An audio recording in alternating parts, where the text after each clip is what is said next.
Hey guys, welcome to She Knows Arsenal. My name is Jessica. I'm your host. You can follow me on Twitter at Jessino Tweets and at She Knows Arsenal. Welcome to another episode, 2 episodes in one day. Aren't you lucky? On today's show, we're going to be doing a more detailed match report on Arsenal's game against Bournemouth, where we won 3-0 away from home at the Vitality Stadium. I always forget what it is. Vitality Stadium, whatever. But yeah, we're going to be going through player performances in depth, some big picture stuff, and then end off with a little bit of transfer news. So make sure that you guys are tuned in, like the video, and subscribe to the channel. Before we get started, just to remind you guys that the FCAs, the Football Content Awards, are back. And if you feel like I'm worthy, please vote for me for the best new content creator. You can just copy and paste that, type that into your Twitter and post that, and it'll go down as a vote.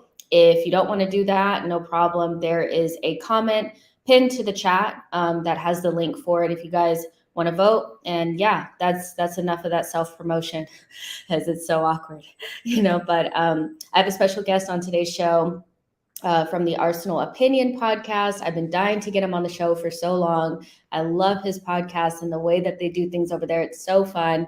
And so if you don't know, get to know Pete from Arsenal Opinion. Hey, thank you for having me on, Jess. We love the show over at the Arsenal Opinion. We're super keen to get you on our channel to bring some of your hottest takes in the next couple of weeks. And I just want to say congratulations for all the success you're having. I love watching the show. You did a great job this summer with the transfers. It's must watch YouTube TV. So thank you for having me on.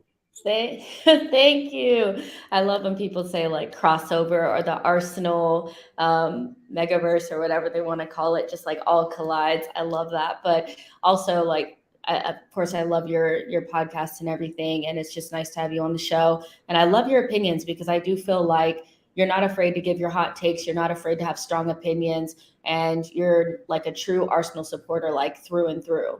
Like you can just tell that you're like, you got Arsenal's back 110%. And I absolutely love it.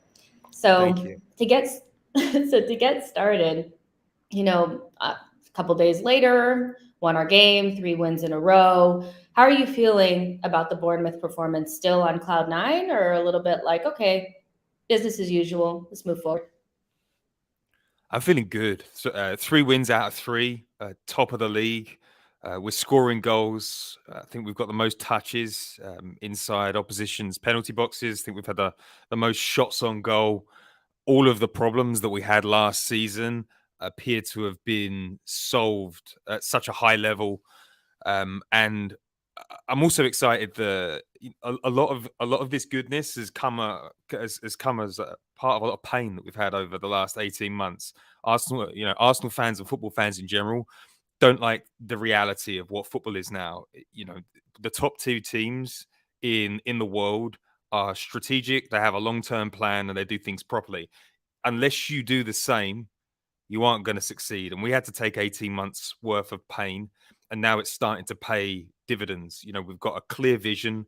The football that we're playing is where the game is going in general.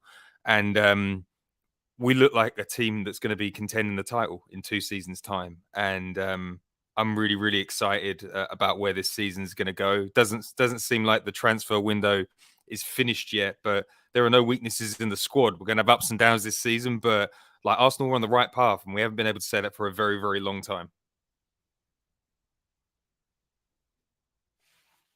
I think you're muted, Jess.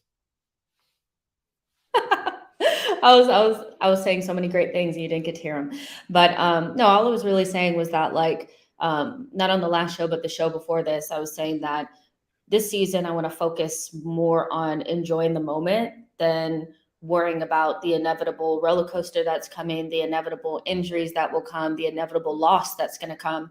A lot of last season was me preparing for that and being worried about that aspect of things. And I don't feel like I enjoyed enough of the good period before the rough patches came. And I feel like a lot of Arsenal fans just need to do that because this is the first time in a long time I think we've liked the group. We have a group of young, hungry, talented players that want to play for the badge. And that in itself is success for Arsenal after the last 10 years that we've had. So I 100% agree with you that like we're definitely on the right path, and Mikel Arteta and Edu deserve a lot of I think praise for that, where they've been maybe criticized quite a bit in this fan base. Do you agree? Yeah, they do. I think the shift that's happened in the fan base. Firstly, the fans decided last year, after they were accused of cheering Manchester City goals, that they were just going to support the kids. There was no point in going to the stadium miserable. There was no point in propping up a toxic atmosphere. And Arsenal fans in the stadium doubled down, and Arsenal started to get their PR in order. They started to communicate the plan and what they were actually trying to do, and then they got some receipts for doing things the right way. I remember, we were all sitting around listening to people saying that our signings didn't move the needle last summer. Everybody that said that was wrong.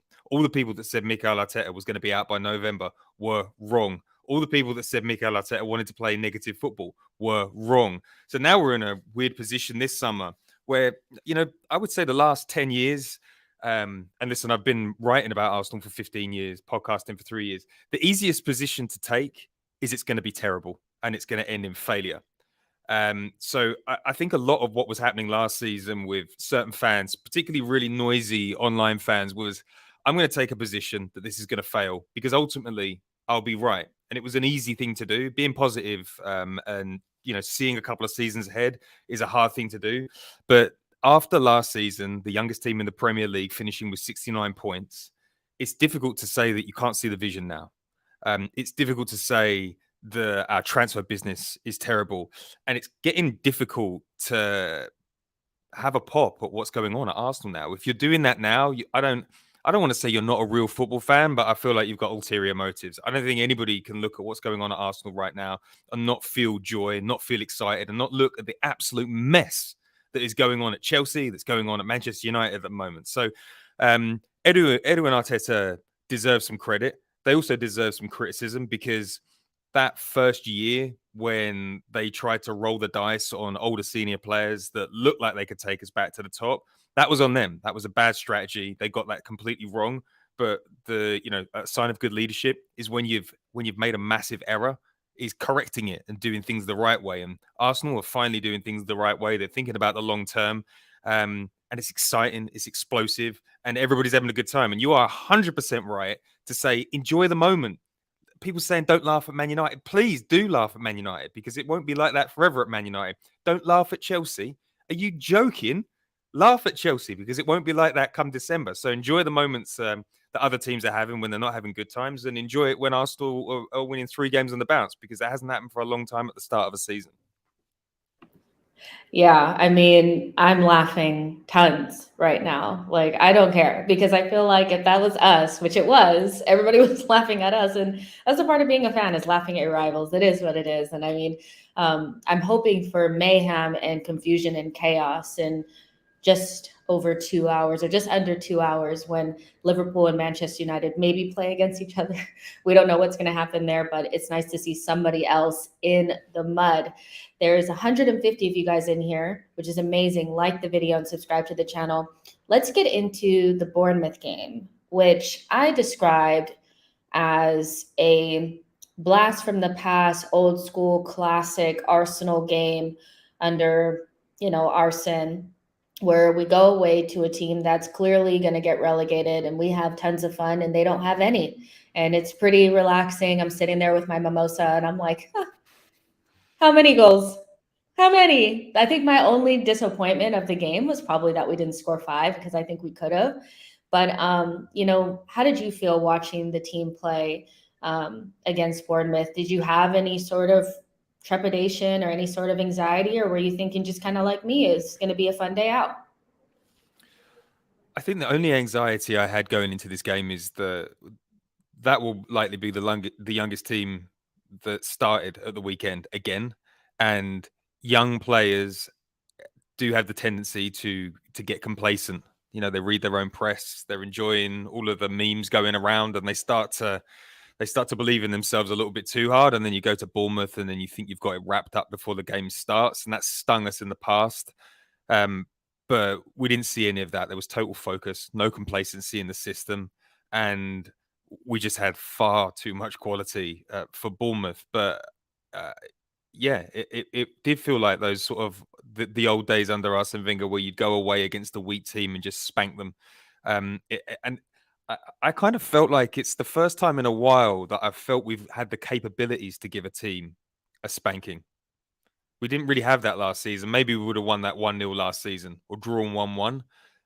But we've got enough firepower in the system and enough creativity to really pick teams apart. We're difficult to play against, and there were some moments of sloppiness, but overall, it was comfortable. And the wins against teams like this are so important.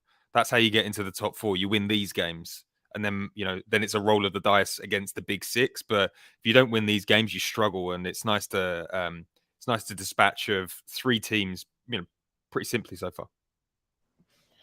This early good form for Arsenal is great to see, especially because it seems like we're getting more shots. I think we just are. Like, if you look at the numbers, more shots. We had 14 to their 6, and 6 of ours were on target, and only 1 of theirs was on target. I mean, there were times last season, even against the worst teams, where we couldn't really muster a chance. It really was like a struggle. But there's another part of our game which I do feel like maybe needs some improvement. But I wanted to get your, feeling on it, because it's something that's talked about on socials a lot, is Arsenal and their possession from minute 1 to minute 90, and the criticism around the team maybe not controlling games as much. Is that something that you see improving from just, playing together a little bit more? Do you think it's something that's an underlying issue that might bite us in the butt later? I think there are 2 parts to this. Sometimes people just, particularly those like little tactico people, they just need to have an opinion that's counter to everybody else to make them sound a little bit sharper than they are. I think you have to look at a couple of important things here. Firstly, it takes probably 8 to 10 games to get to full match fitness. It will take Arsenal 12 games to get to a point where the team knows everybody. I mean, just look at our back line. You've got a centre-back playing right back. You've got a 21-year-old centre-back coming in from France in his 3rd game. You've got a new left back. So you've basically got an entirely new back 5 going on. You've got a new striker in the system. That's a lot of change to deal with. And then you've got the summer heat. You've got the fact that we play a hard pressing game, and you run out of steam a little bit. And we're an extremely young team. We don't have experience. We don't have all of these experiences that bigger teams have. And then you just have to be realistic. This is the Premier League. Like, you don't get away with 90 minutes worth of control anymore. Just look at Manchester City yesterday against Newcastle. They were getting battered at times. That's one of the most expensively assembled squads ever. Liverpool against Fulham. They were battered. This idea that, we can only really be happy with a result if it's total control 1 to 90. I think it's unrealistic to start with. And I think we should really be looking at the positives. When the football was good, it was incredible. We put them to the sword early. We scored 3 goals, and we didn't really look like we got out of second gear most of the game. So the focus was there, the energy was there, the passing was fast and furious. What did they have? 1 shot on target all game. It didn't really feel like we lost control. The only slight concern I have is some of the lapses. Aaron Ramsdale was a bit shaky from a few crosses. Some of his kicking sometimes invites a little bit of pressure, and I get a little bit worried about Gabriel. You can see Saliba covering for him a little bit because you feel like he's going to make a bit of an error. We don't feel as defensively solid as Manchester City and Liverpool do when they're winning. But again, we've got one of the youngest defensive lineups in the league. Like 2-3 years from now, where are we going to be? We'll be in a much better position. So I think experience plays a bit of a role there. I love that you said that, because for me, it comes a lot down to experience and just these players playing with each other over and over again and building up that just having that ability to look at each other and be like, okay, we need to slow the game down. We need to do this. We need to do that. That takes time. But it's also just the idea that I feel like overall there's an assumption that Arteta wants to be exactly like Pep. And I don't see that in Arteta. I see similar principles, and newsflash, a lot of teams build up in a 2-3-5. Like, it's not just us, a lot of teams do. But it's the idea that he wants to be exactly like Pep that I push away from, because I think he does want us to go forward. I think he does want us to ramp up the intensity. I think he wants us to, just sit in our shape sometimes and concede a little bit of possession sometimes. I've seen that since the beginning of Arteta being here, is that sometimes when the game is won, he just lets us sit in our shape and we just chill. So I think sometimes we just have to let things flow and just enjoy the game for what it was, because I thought it was an amazing performance, which these numbers show, that come from Scott. That's at O_that_crab on Twitter. So now to the fun part. There we go. Let's talk about Saliba. The song was going on and on and on and on and on. I won't sing it because I did on my on one of my earlier shows, and I looked at it back and I was like, don't ever do that again in your whole life, Jess. That was so embarrassing. But he had an excellent game once again. He had a goal, 100% pass completion with 75 passes, which is quite a lot. He was definitely touching the ball a lot. 100% long ball accuracy, 2 tackles, 2 clearances, 2 interceptions, 5 recoveries, 2 ground duels won, dribbled past 0 times, and a clean sheet. How impressed have you been with Saliba's integration into the team? It couldn't have went any smoother, could it have? He is a ridiculous talent. We bandy around the term generational, but this guy is a generational talent. You should not be playing as a centre back in the Premier League to that level at 21 years old. It's almost unheard of to be at that level. And the 4,500 minutes that he got at Marseille last year have paid massive dividends. He looks fit. He looks strong. He's composed. What I love about him is he has a really interesting range of passing. He can be Van Dijk when it comes to distribution, but he's very measured and very thoughtful with the sort of balls that he plays. And he's just so confident. I love how alert he is. He's outrageously fast for somebody that's 6'4". He has it all. And that finish, I've been in the stadium when Dennis Bergkamp has done things like that. That was a Dennis Bergkamp-like finish. A centre-back doing things like that. Koulibaly did it last week, but for me, this one was better. It was brilliant. And I love the connection that he's got with the fans. And this is a kid that supported Arsenal growing up, and he's got an original song penned after him after 3 games. It's incredible. He's only 21 years old. He is going to make mistakes this season. He's going to have ups and downs like every young player does.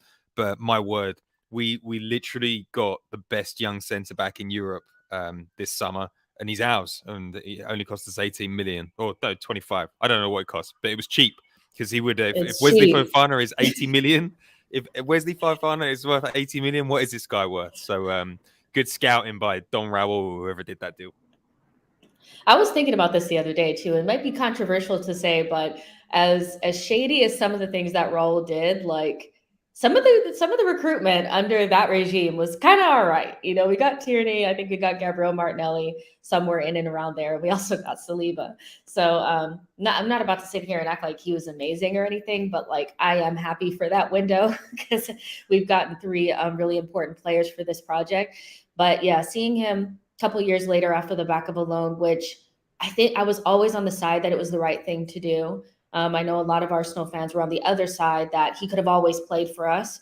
But I think him coming into this period, it's not even so much about him being ready. It's about him coming into the right season for Arsenal and the right chapter, because I just feel like if he was standing next to a Mustafi, or standing next to Socrates or David Luiz or somebody like that, or a Bellerin on one side, and we were under the pressure that we were under the prior years, it wouldn't have been the same.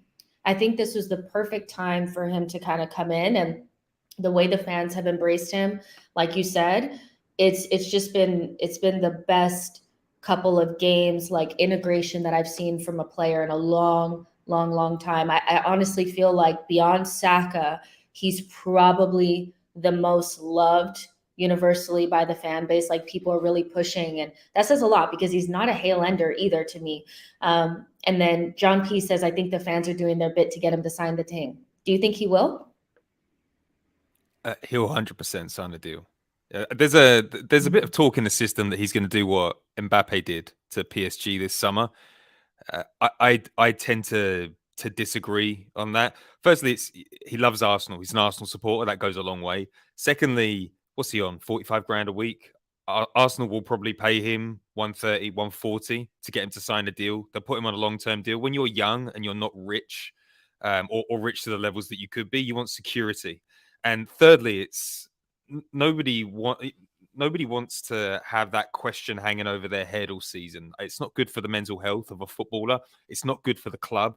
And I just don't see him doing it. So I think he'll sign a deal, but I do think the fans will have had a massive role in this. We've made him feel particularly welcome. And I thought your point about things not being right for him last season, I 100% agree. Ben White had one bad game last season. Everybody wrote him off. One game. Imagine if that was William Saliba. Look how Martinelli was treated by Arsenal fans at certain points last season. We can be a bit of an embarrassing fan base at times. And I think that everybody's matured a little bit. And I think the reaction Saliba got when he scored the own goal shows that we've grown as a fan base. I don't think we were ready for a young player last season, but now everything's right for him. He's coming into a system that works.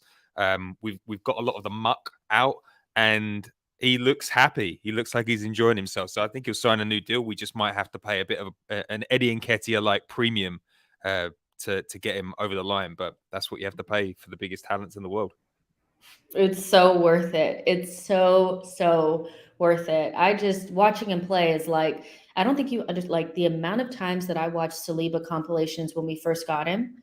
Like it was actually sickening. I was just like, he's so good. I can't believe we're actually getting this player. It's insane.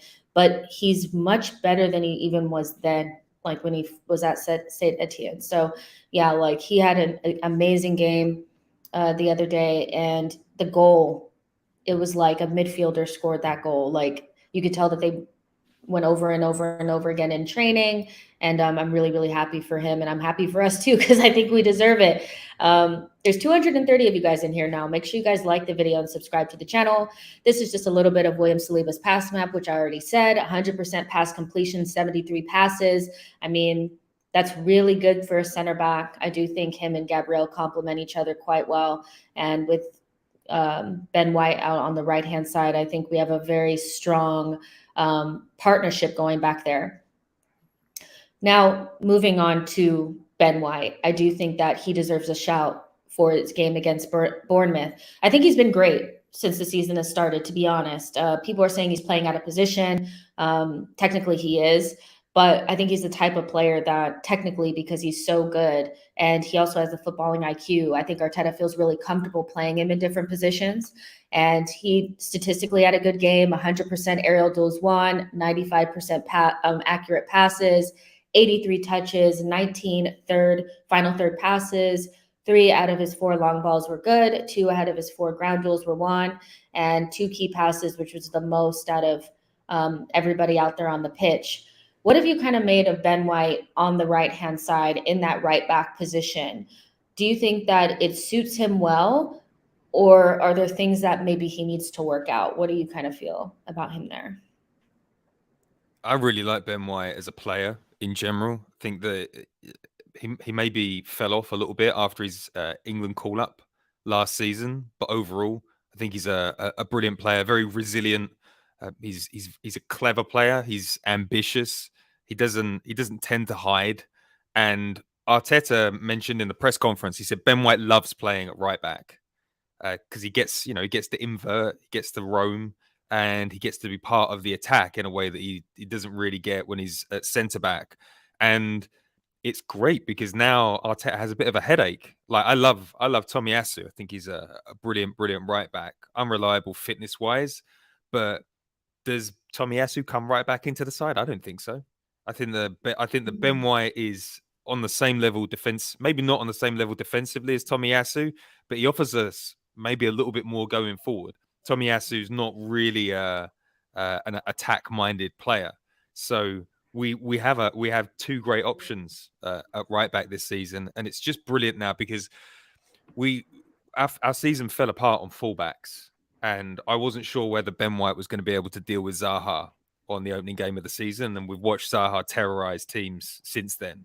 That is one of the best Yeah. wide players in the Premier League, and Ben White had him in his pocket for all but one moment in that game. I think that says that he's more than capable of playing that position, and I think the deeper concern for Ben White is, can you take William Saliba out of that centre back position at the moment? I don't think you can. So I think Ben White will continue, and then they'll take their sweet time on getting Tomiyasu back into the team to make sure that he's 100% fit and ready to go. So let me ask you this. If Tomiyasu had been 100% fit at the beginning of the season, do you think this is the same conclusion that Arteta would have come to?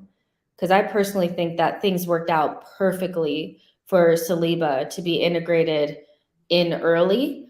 But if everybody was fit, do you think Arteta would have made this same call? Or do you think it may have been a more difficult scenario for him, considering Tomiyasu, when he's fully fit, in my opinion, is still probably our best right back? So what do you think? What do you think would have happened if all three of them had been available? Well, I think there are two parts to this. Mikel Arteta is a very transactional manager.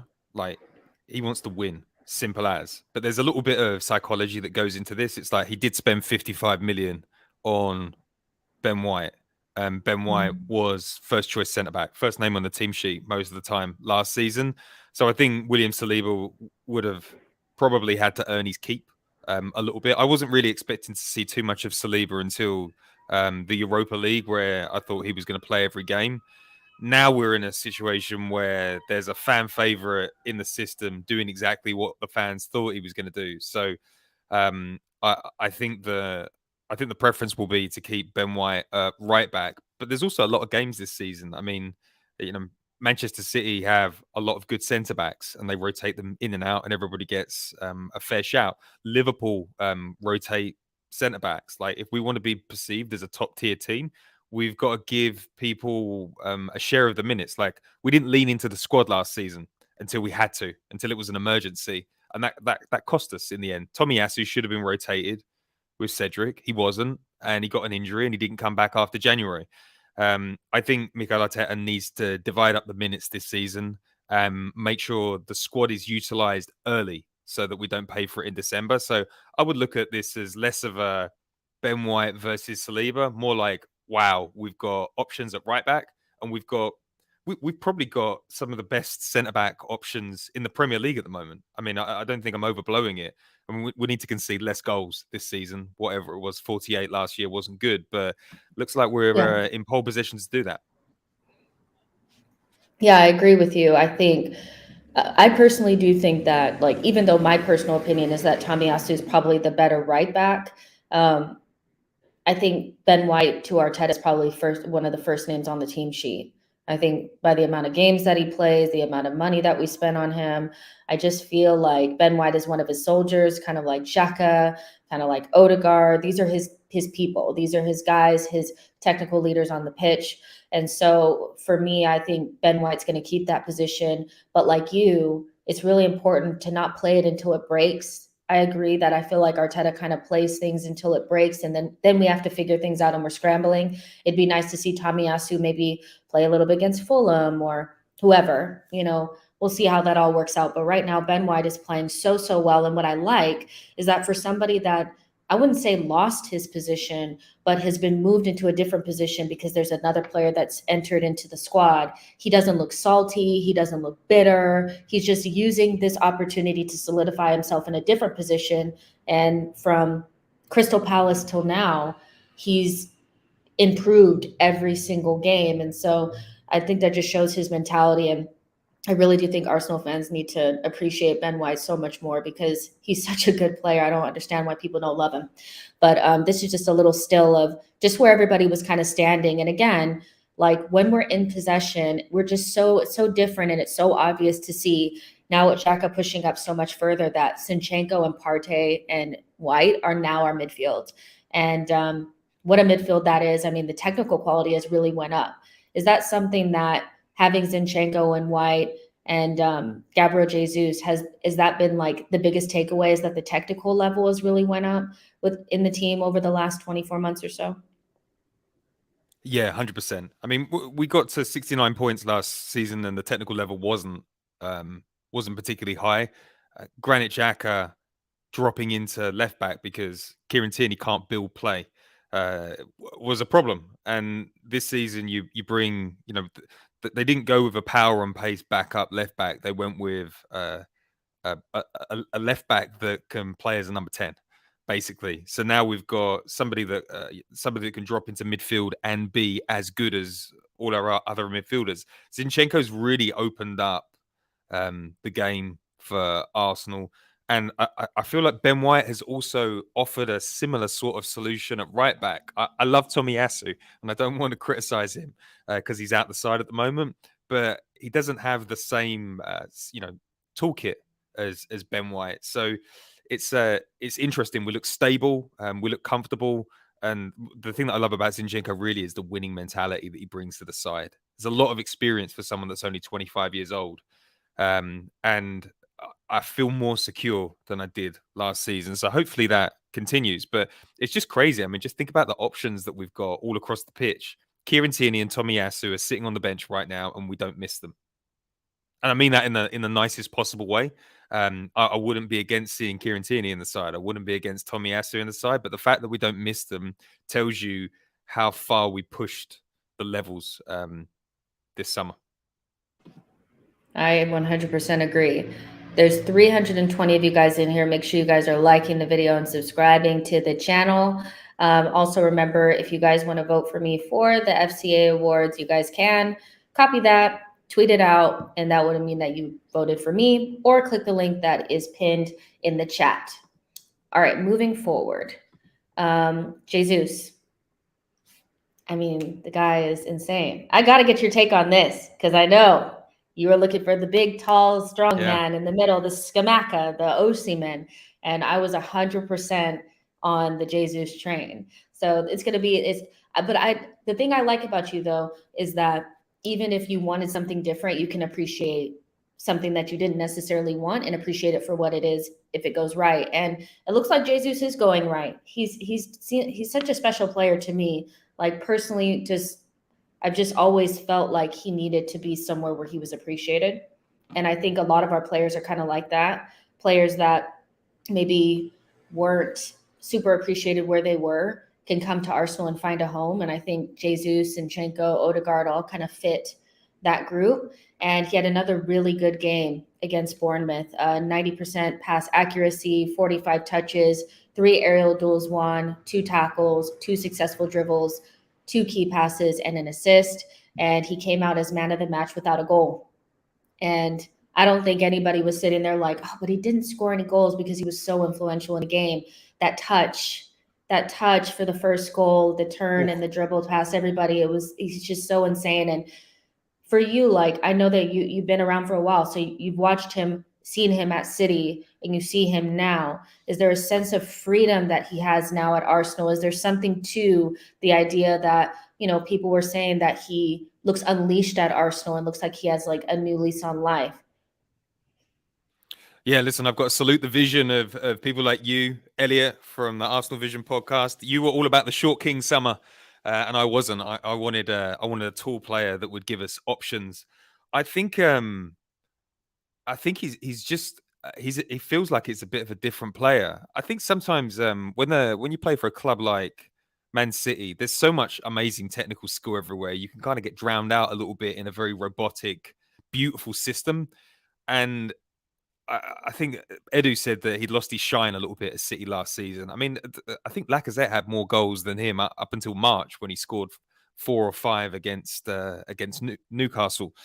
I think he is our Luis Suarez, and I got a lot of criticism for saying it, but Luis Suarez was explosive from a standing point on a pitch. He had incredibly tight control. He was powerful. He was pacey. He was tenacious, and had absolute quality all over the pitch. And Gabby Jesus is not here to finish top 4. He's here to win the league. And he's now a leader. He's the top dog at Arsenal in a dressing room full of young talents. And he looks like he's enjoying himself. All the stuff that I hear from the training ground is that they love him behind the scenes, and he's brought like a new level of win activity, even to training sessions. and he's absolutely thriving. And I didn't see this. I didn't see this coming. I mean, I knew he would be good. I knew you weren't going to miss. But I think Arteta was like, listen, if the choice is an up and coming tall striker or Gabriel Jesus, we're going for Gabriel Jesus because he's a known quantity. And Edu knew about Jesus from his time in Brazil. Arteta knew about him because he worked directly with him every day, and those contacts have paid off. And he looks like the best striker in the Premier League at the moment. And I was watching Haaland, and I've watched a bit of Darwin Núñez so far. They're very raw. They don't quite fit the systems they're in at the moment. Gabriel Jesus fits our system perfectly because he's basically played it for 5 years. So, I will take the beatings that I get online for wanting a tall striker. But listen, no one loses when you've got a striker as good as Gabriel Jesus in the side. We're all winners. Yeah, exactly. Like he's just one of those players that he pops off the screen for me, and he always had that little bit of a sparkle, and he did lose it, but that happens when you're not playing games. Football players want to play games. Guys that sit around on the bench and just don't have playing time and are just chilling, like that is weird. Players want to play, and that's all he really wanted. He just needed a place to shine. But I guess because you're such a big Eddie Nketiah fan as well, like do you feel like without Jesus, we can replicate what we're doing with him? Or do you feel like there's a gap between him and Eddie that's almost insurmountable? Because I think for me, what's coming into the back of my head is, oh, this is so good. This is so good. But if you remove him from the group, unlike if you remove Zinchenko and you remove Ben White, you can kind of still replicate what we're trying to do. It may not be exactly the same, but you have great players in there. Can Eddie Nketiah replicate what Jesus is doing when he's not there? Or do we maybe have you got to keep Jesus fit at all costs situation? I think Eddie Nketiah is a really, really top talent. The biggest mistake of last season was after Eddie Nketiah was the best striker in preseason, he should have started the season and he would have scored 20 goals and he would be further along in his development. I think that they've got similar games. Eddie's certainly developing a similar game. Obviously, Jesus is at a higher level because he's played a lot more and he's been coached under Pep Guardiola. But I think Eddie Nketiah will drop into the team this season when we rotate him out. I think he's going to score more goals than Richarlison for sure. And there's sometimes a bit of a myth about sport and football in particular that players get intimidated when better players get put ahead of them. I don't think that at the highest level that, everybody wants to play with a Gabriel Jesus in the side. Eddie Nketiah will be just as excited about us because he gets to learn from one of the best. And he'll get plenty of minutes this season. He's going to score plenty of goals. And if Jesus gets injured, I think Eddie Nketiah can pick up the slack. Remember, he did a great job at the end of last season, scored against top-level opposition without all of the additional creativity we have in the side. Eddie's going to be feeding off of Fabio Vieira final balls, Martin Odegaard, unleashed. And young players get better, and Eddie's going to get better and better and better. The biggest mistake we could have made this summer would have been letting Eddie Nketiah go elsewhere because he'd be a 20-goal-a-season striker. And I think the biggest mistake Brighton have made in the last 5 years is why didn't they get Eddie Nketiah last season when we were negotiating for Ben White? Seems like such a miss, but that's going to work for us. I think we've got two top-level strikers, and I know all the attention is on Jesus at the moment, but just watch Eddie. He's going to bang this season. Yeah, I definitely got that one wrong 100%. Like, I didn't think he was good enough, but he's showing that he can go up levels. And if he does get the playing time, which is what he said in that podcast, he said on the Beautiful Game podcast that if he gets playing time, he feels like he'll be able to really influence matches and score goals. And that's exactly what he did when he got his chance. And so I'm happy for him to be the second choice striker. And I think he's going to absolutely annihilate it in those cup competitions. I think he's going to be so good. And I'm not too worried. I just think that as long as he can step up, he's going to be fine. Let's see Odegaard. So this is somebody that if you say something bad about him on socials, I probably will come for you. I don't know what it is about Martin Odegaard, but I just love this guy to death. And I feel like there's been a lot of unnecessary criticism around him. I know he's not a yelly, shouty captain. I know that's not his vibes. Like, he's captain because he's Arteta's like coach on the pitch. Xhaka does the yelly, shouty. Jesus does the other stuff, like the winning mentality stuff. So all three of them together make the perfect captain, but Odegaard is important in that. And I thought he shut a lot of haters down in this Bournemouth game, scoring those 2 goals, because you could see that it was something that there was an intention to make sure he did it, because he took the ball off of Jesus's toe. Let's keep it real. Like, he was like, I'm going to score. And I like that intention from him. And I think he needs more of that this season. What are your expectations of Martin Odegaard this season in terms of goals and assists and influence in the team? We have so many creative players at the moment. Fabio Vieira is coming into the scene. Emil Smith-Rowe is going to be trying to play those positions. Xhaka's pushing up the pitch a little bit more.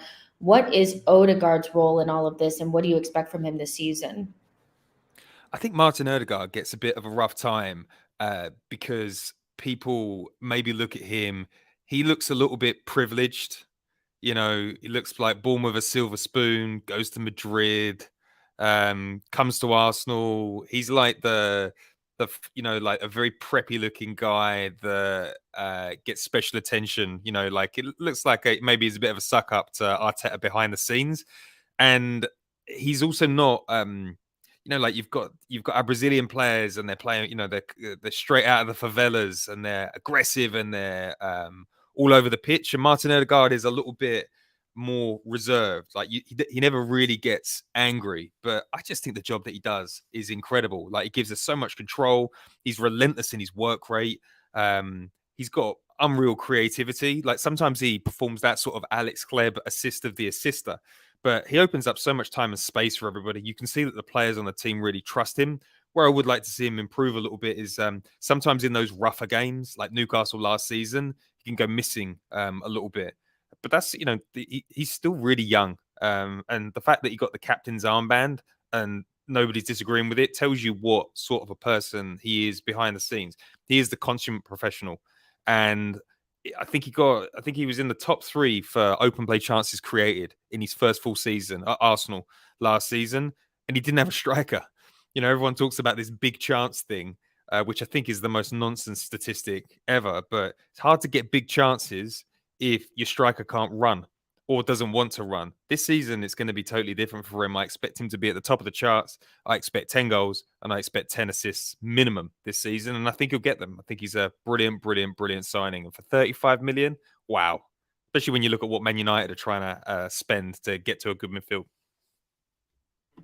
Oh yeah, 100%. Odegaard is he's experienced, but also still inexperienced in a way. Like, he's been around for a while because he was a prodigy, but he hasn't had consistent seasons at one place. And when he's had consistent seasons, his season at Real Sociedad, 1 full season, he was really good there. Ripped away, they sent him back to Real Madrid. He got broken up. He came to us. That wasn't really a full season, but his first full season with us, I thought he was absolutely sensational. And he was, for a first season, for somebody who, doesn't really know the league, he just fits so well with what we're trying to do. And so another one that I got wrong, because I definitely was like, okay, maybe we should go for a Madison, somebody with a little bit more experience, somebody with a little bit more league experience, whatever. But Odegaard fits the ethos of the club.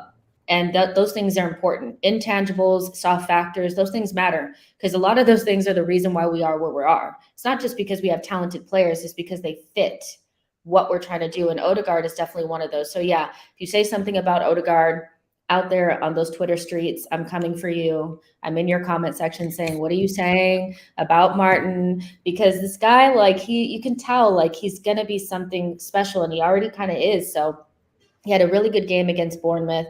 I thought he had a sneaky good game against Leicester as well, where he wasn't as influential as Zinchenko, but everything that he did was neat and tidy. So it'll be interesting to see what he does moving forward and how he performs in the big games, because I think that's going to really show us exactly where he's at. But another good game for him, and I'm just so happy for him, because that's my guy. And we have to talk about Ramsdale just a little bit more. I do think that, like, you hit one of the points on the head there, that, like, Ramsdale does transmit nervousness, I think, to the back line sometimes with these unforced errors that come out of kind of moments where maybe we're under a little bit of pressure, but if we can see it out, we're probably fine. But it's like all of a sudden we just start panicking for some reason. And after the Bournemouth game, I do rate him for this, that he said that he's nowhere near where he wants to be. There's a prime example last season. I started well and had a few dips in form, goals going, which you analyze. I made a mistake last week for the Madison goal. A lot of people were trying to say that goal was not on him, but we've seen this from Ramsdale before. The near post goals, it's just kind of like, okay, where's that coming from? The kick outs that get blocked that could potentially go into the goal. I mean, what happened against Bournemouth? I think a better team punishes you for that.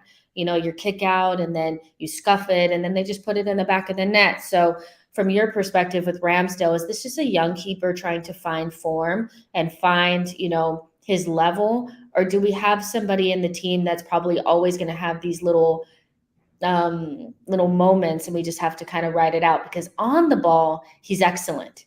But sometimes he just has these moments and I'm like, good teams are going to punish us for that.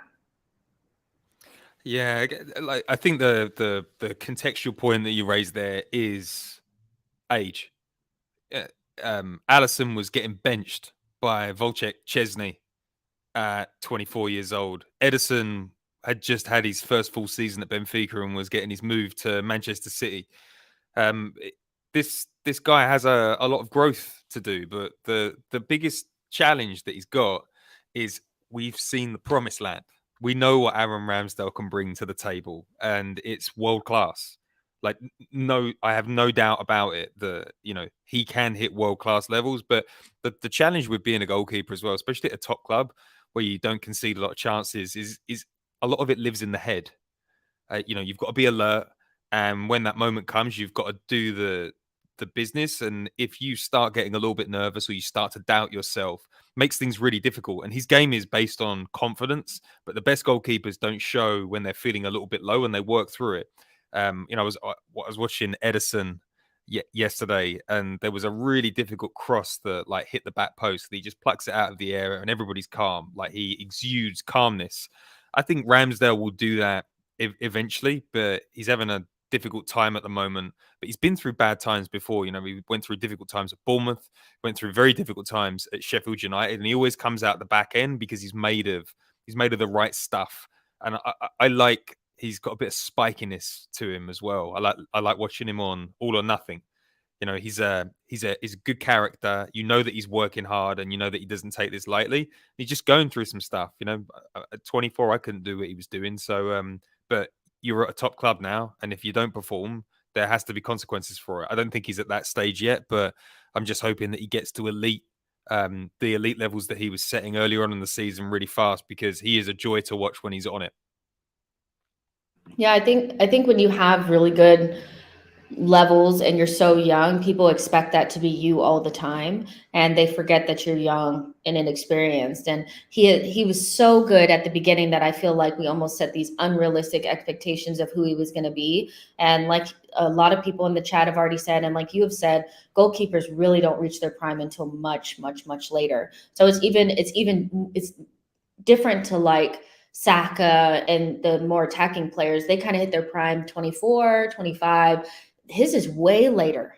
I would kind of look at his prime almost mirroring maybe like Saliba's. Saliba as a center back, he may not hit his prime until like 27, 28. So we have to be patient with this group and be patient with Ramsdale, because I do think he needs support, just like every other player in the team that we love to bits. Like, he needs support, and we just need to back him 100%, because he's our number one.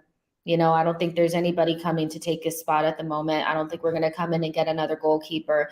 But I just like that at least he says that he feels like he's not at 100%. He's not afraid to get in front of people and say, look, I'm not where I need to be, but I'll get there. And I just rate that about him. I don't feel like Arsenal players of old, or like in the last 5 years or so, have been so open to criticize themselves, not be like overly critical, but at least to be honest about it, Shows great leadership skills to admit your weaknesses, and I agree with you. I love that about Ramsdale. He's saying what we're seeing. and it's rare for a player to do that. So that's why I'm confident that he'll get it right. Okay, so Jeff, as a question for you, because he's calling me out essentially, but Jeff says, "Hey Jess, I heard you say we need to upgrade on Xhaka maybe 100 times. Ask Pedro his view." What do you think? I mean, look, to go to your defense on this one, right? So there are layers to everything. So Granit Xhaka has been great under Mikel Arteta. I think that his mistakes are greatly amplified because of the baggage that he's got from the past. He gets bad treatment from referees for whatever reason. They single him out and they target him in ways that they don't target other players. I mean, just look at that rescinded red card that happened yesterday. Granit Xhaka doesn't get a red card rescinded. He gets deported off the back of that. I think Granit Xhaka has been brilliant under Arteta. I think he's a big leader and a big character behind the scenes, and everybody's getting to see that in the All or Nothing documentary. He loves the club, and he does a good job. He's picked up at left back, and he's done a good job. He drops into left back from midfield. He does whatever's asked of him, and he does it to a high level. He plays with bravery. But the problem is that there are errors in the system, as there are with a lot of other players. But you kind of get a couple of big errors each season. But I think Arteta is going to factor that in. I like him in his new role. He looks like he's happy. He's being a little bit bolder with his passes, and he's delivering output. He got a assist for Saliba. I don't think he's the most important player to upgrade, but he's 29, so you need to start thinking about that, and we need to work out like who's coming in for Xhaka in the long term, and maybe that's a Tielemans like player that hopefully will sign by the end of the window. But I think the bigger issue is when Xhaka's out of the team, Thomas Partey doesn't play as well, and that there isn't an immediate successor to him. And there's a reason that Wenger played him, there's a reason that Emery played him, and there's a reason that Arteta played him. He's bold, he's brave, and he plays balls through the lines at a very high level. So I don't think we need to replace him right now, but he needs a bit of competition for his place, because at some point he's going to start picking up injuries, and you always need to look to the future. And maybe he's not a title-winning midfielder, but he's definitely good enough to get us into the top 4 this season. Well, there you have it, Jeff. That's Pete's take on the whole Xhaka thing. I'm not going through mine today. I can't do it today. But speaking of competition for places, I do think that we've been linked with a really good player in Pedro Neto today, and everybody was trying to see what the mystery winger, who that player was, and all that kind of stuff. And I don't think it was so secret. I mean, I don't know who made up the mystery winger thing, but now we know that Arsenal are really interested in this player, and he would provide competition for places for Martinelli and Bukayo Saka. I think Saka in particular. There's been maybe some criticism or some worry around Saka's form so far in the league. He hasn't scored a goal or anything yet, but I also think that he's carried us for so long. We may want to just let him chill for a minute, like he's fine. But Neto seems to be the player that we're going after. Most reports are in the fine print say we think it's a difficult deal to do because of the financial parts of the deal. Arsenal are looking at FFP, things like that. But in terms of a player and him coming in, we went after Rafinha. Now we're looking at this player. Is he somebody that could provide immediate, not cover, but competition for those wing places? Or is he a level below? In my earlier stream, a lot of people were saying they don't think he's at the level of Saka and Martinelli. What is your thought process on Pedro Neto, the player? I'm excited by the move. I mean, I liked the Rafinha links, but Rafinha was a little bit older, 25. I like the idea of having a freshly minted 22-year-old coming to Arsenal that's done it in the Premier League. He's got the required power and pace. He has great control. He's got Arsenal are looking to inject unpredictability into their side. They're looking for that kind of special sauce, X factor that sometimes they don't have when they're a goal down or they're chasing a win in the last 20 minutes. And I think Neto can offer that to Arsenal. And I think there's a massive upside to him. He's not at the level of Saka, but like, let's be honest, how many players in the Premier League are? But he could easily be at the level of Martinelli, like in an Arsenal side. And I like that we're adding top quality competition because I don't have any concerns about Saka's form. He's just a slow starter. Uh, I have concerns. What happens if he's injured? And last season, it was Nico coming in, and he just wasn't at the level. Didn't offer us the control, consistency, or like impact you'd expect for a £72 million player. I like the idea of Neto. He's been well coached. All Portuguese players come at a high level in the Premier League, but he's just a bit of a bag of crazy. He is a lord of chaos, but a little bit more control. And I think that he'll just take us up a level. My only thing is that I find it a bit odd that a winger is the priority for Arsenal at the moment. I feel like you've got Fabio Vieira, you've got Smith Rowe, Martinelli, Jesus can play there. But Arteta is really, really keen on bringing in a winger. And I actually thought the most pressing issue was having an additional midfield body. Our season fell on Thomas Partey last season.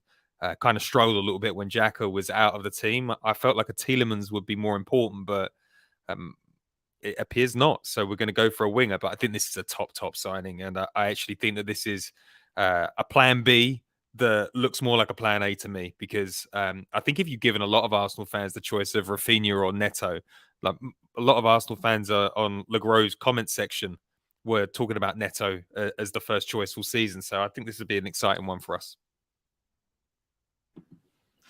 Yeah, I mean, I'm trying to keep myself from not getting too excited because, I mean, I was all in on Rafinha. I was like, it was so bad. Like, I was just watching compilation after compilation. I was like, this guy's going to bring us next level. He's Brazilian, Favelas FC. Like, it's going to be amazing.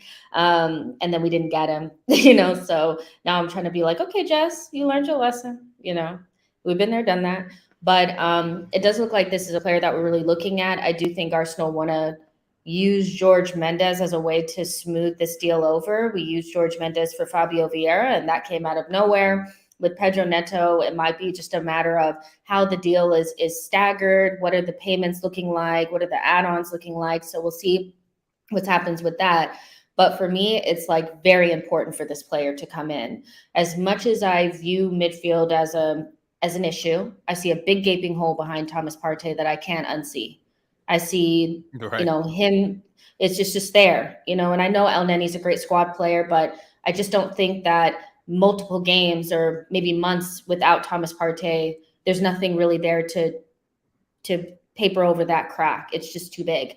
But in terms of the attack, we have Gabriel Jesus, we have Eddie Nketiah, that's great. And then you have Martinelli and you have Saka. And if you could just add one more player in there, I think we're looking at a team that looks robust going into so many more competitions. You can't run Saka into the ground. He played too many games last season, and I want Saka to go to the next level, and I want Martinelli to go to the next level. And I think competition for places definitely does that. And so he's a great player. We'll see what happens. I mean, I'm sure Arsenal have backups just in case this one doesn't work out. But man, what a state of intent this would be. I saw Chelsea fans saying, oh, this is just a signing that they're just going to do. They don't need him. But we definitely need a player like this, right? We need depth and quality. Like every other team has that. Why shouldn't Arsenal have it, right? It's a very, very complete attack if you add Neto. I mean, to be honest, we haven't built our squad this summer like we're in the Europa League. We've built a Champions League squad. Our squad is good enough to get into the quarterfinals of the Champions League. No problem. If we add Neto and Tielemans, we've got a big enough squad. So it's like we've pulled everything forward a little bit. But yeah, I think your point that you raised there about you've got to have someone to rotate with Saka that you trust, because you're right. I don't want Saka to blow his knee out or to have the same sort of problems that Jack Wilshere had. I mean, he's more robust than Jack Wilshere, but being able to be like, oh, who's playing on the right today? It's Neto. Is exciting, right? Because the level drops a little bit, but you've still got the same ability to score goals. And we're not playing Man United every week. There are plenty of easier games where a player like this could come in handy. But I just love the depth. I love the specificity. I love his ability to control, but it's unpredictability that excites me the most. And this sort of player normally ends up at Liverpool. 100%. He definitely is the type of player that Liverpool would like. I think he profiles pretty similarly to like Luis Diaz, that type of player. And so I'm hoping it gets done. And like you, I'm also looking at the Tielemans deal. Like, could we just get one more body in midfield? Just one more. And then we're looking really complete. But let's go ahead and get out of here. I had you for like exactly an hour, which is amazing. I'm never on time. Usually I have people here for like 30 more minutes or whatever, just yapping and talking about who knows what, but I made sure I was on time today. But thank you so much for being a guest on the pod. I really appreciate it. You're an excellent guest. The chat thinks so. I certainly think so. Can you let everybody know how to support the Arsenal Opinion podcast? What do you guys have going on and all those vibes? Yeah, you can follow me at LeGrove, or you can type the Arsenal Opinion into any of your podcasts and check out our content there. We do 2 podcasts a week. We do an On the Whistle, and we are definitely going to want to have you on the show, Jess. I'm sure our listeners will be very excited. And again, congratulations for all the great work and success that you're having at the moment. It's well deserved. Thank you. I am looking forward to giving you guys my hottest of hot takes. Like, that is my favorite part of the show, by the way. Awesome. But yeah, you guys, make sure you like and subscribe, share this with a friend, make sure you support the Arsenal Opinion podcast, and I will see you guys on the next one. Yeah,